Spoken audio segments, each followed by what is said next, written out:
When the owners found this 150-year-old Melbourne terrace, not much could be saved. But that gave the architect a really unusual problem. So Andrew, help me out here. What is new and what is not? Well, actually, the only part of the building that's original is the facade. You know, we ask ourselves our questions, if we've got to replace it with something, we've got to replace it with something better. You'll see we've got these cornices here, and you'll see those curves throughout the house as we walk through it. And we've even got things like these skirts here, where we've done them in solid oak, and we've got these lovely dovetail pieces. So you really laboured the detail, a little like they did in a Victorian terrace. So Tim, here we've come through into the extension, so to speak. And you'll see where we used to have the large cove ceilings in the front room, we've now got the flat hand-painted timber ceilings. So the timber's like a beautiful Danish sideboard. This is stunning. It's glorious. It's lovely chestnut veneer. So this is where a lot of that craft seems to come together, a classic dressing room, but it's so rich. Yes, well, the fun in this project was finding people that can actually do a lot of these finishes and details that we discussed in the office. You know, we've got this lovely lady that does these pre-aged mirrors out in the suburbs. These are extraordinary. This is like from 1923. And then there's this serene space here over the stairs. Yeah, exactly. That's what's beautiful about doing a renovation, Tim, is that you get the opportunity to do some more one-off moments that you won't get to do in a new house sometimes. Anyway, let's dive back in. It's easy to forget in this house that it's actually in inner city Melbourne, and it's a terrace house that we have here. So when it came time to putting any sizable pool in, the only option was to go down. How do you reimagine the craft and detail of another time today, when all you have left is the front facade? The answer is set some rules, be playful, and always leave room for some restraint. Now, you might think we're at the wrong house here, but you are in for a surprise. I have collected building materials for a good 15 years now.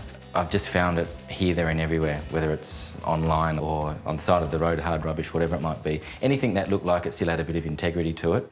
So tell me some of the stories about these amazing pieces. Well, the pizza oven was initially outside. This used to be an outside courtyard, but the bricks were pulled out of the building when I actually demolished part of the internal walls. The pizza-making bench was a series of happy finds. The bits of marble came out of a bathroom job we were demolishing at the time. The bench top itself is all the offcuts from the deck that we built in the backyard. When they went from timber to plastic at the local bowling alley, I managed to score 3 lanes. It's Canadian maple, really hard-wearing timber, fabulous as a working surface.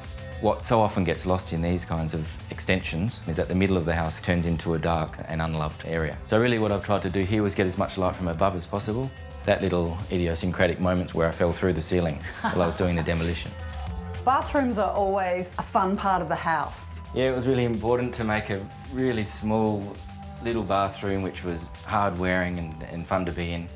And I've always wanted a shower which would be partly indoor, partly outdoor, so I made the whole wall open up into the garden like that. Full of fresh air and full of surprises. When an architect works on a heritage-listed adaptation, we look to the local references for our inspiration. Hi Matt, what an amazing heritage-listed terrace this is. I imagine you had a load of heritage constraints. Well, we did, Susie. It's an old 1872 building. It's a A1 listed heritage building. We had Heritage Council to deal with. We had 4 different neighbours' conditions to deal with, and we had the client's needs themselves. And often the client and the heritage architect are diametrically opposed. So what did you actually have to retain in this part of the house? Well, we had to retain the front 2 rooms. We had to retain all the old mouldings. We kind of restored and conserved the old mouldings and lacework. We also restored the staircase.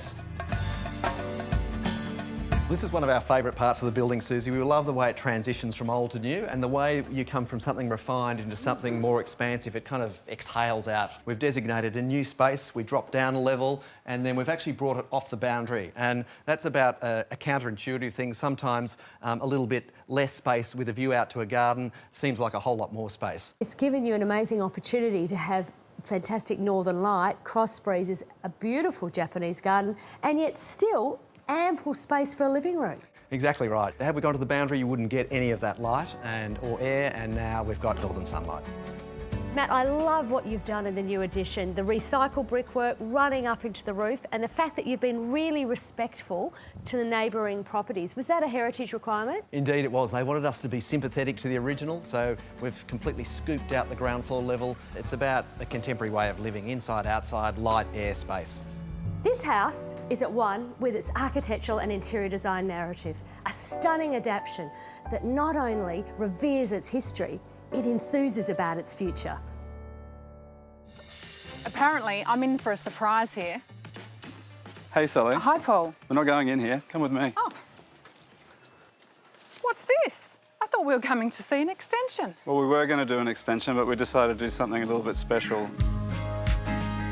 It's a little bit like a weekender in your own backyard. Even the way you open it up like that, you suddenly leave the house behind and you come to the tree house and you're 10 years old again. Is this some sort of sculpture? No, well, the treehouse kind of kept growing to meet the tree, and the clients asked if we could build a climbing wall for them. We've actually set up the whole pavilion so it can work as a detached granny flat. So behind there is the kitchenette and everything ready to go. Yo, hey, what can you tell me about this fabulous floor? Well, it's a safety floor that's been used in pontoons and factories. It's a transparent floor. And it lets more light come in and penetrate really deep into the plan downstairs. You can see with the triangle that we get lots of opportunities to play with scale. At 1 minute, you're quite small and tall in here, and over here you feel like a giant. So the triangle is playing with your mind, it's playing with all those relationships about a normal house, and this is not. This is the fun house. This is architecture that's achievable for most homeowners. It's about celebrating the backyard and creating an escape at home that you can enjoy every weekend. It takes an architect to think outside of the box. You might think there's camera trickery going on here, but in fact, this is a very unusual site. What's it made up of? It looks like all the bits of the old house. These are the exact old bits from the house. So all the fence palings you can see here and every sort of flaky weird bit that I've just knocked off there, these are all from the original house. The other great unusual thing about this particular house is that the site is a very pointy triangle. Well, I am so intrigued to see how you have squeezed a family home onto such a tiny little site. It's a very compact space, so we had to make sure that every single inch was used as well as we possibly could. It's organised in half levels. This is the memorial toilet, which is directly over where the old dunny was. And then when we come up half a level here, we're in the living room and the dining room and the kitchen. From our walk outside, you could see that there is no outside space at all, so there's no yard. So in a lot of ways, this also had to be the yard. This is our lawn, as well as the actual garden that Mick and Jess have been making here with the plants coming out of the aquarium and the hanging plants sort of like creeping down into the space. Some of our older buildings are such a challenge that they wait years for the right person to fall in love with them. Fortunately for this house, Mick and Jess came along. And fortunately for them, they found an architect who could solve the puzzle.